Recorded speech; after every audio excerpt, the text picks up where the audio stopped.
عنوان سے نکات پذیر ہے، اور اللہ کریم کا یہ کرم، اس کا شکر، اس کا فضل ہے کہ اللہ نے مجھے اور آپ کو اپنے نبی کے صحابہ اور حضور کی اہل بیت کے مسلک اہل سنت میں پیدا فرمایا ہے۔ اہل سنت محبت والوں کو کہتے ہیں، اہل سنت ادب والوں کو بولتے ہیں،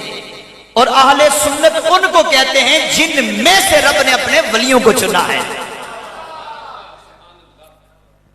اللہ کا فضل ہے، اس کا کرم ہے، ہم ہی وہ لوگ ہیں جن کے متعلق میرے اور آپ کے نبی نے فرمایا میری امت 73 فرقوں میں بٹے گی، کلہم فی النار الا ملۃ واحدہ، وہ ایک ناجی گروہ، وہ اللہ کا فضل ہے، ہم وہ لوگ ہیں۔ اور ہماری اہل سنت کی حضور کے صحابہ اور اہل بیت سے متعلق ہونے کی سب سے بڑی دلیل یہ ہے کہ عبد القادر جیلانی ہم میں سے بنائے گئے، حضور داتا علی اجمیری سنی ہے، خواجہ اجمیری سنی ہے، پیر سید مہر علی شاہ سنی ہے،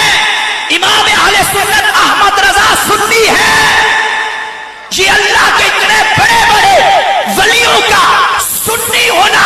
اس بات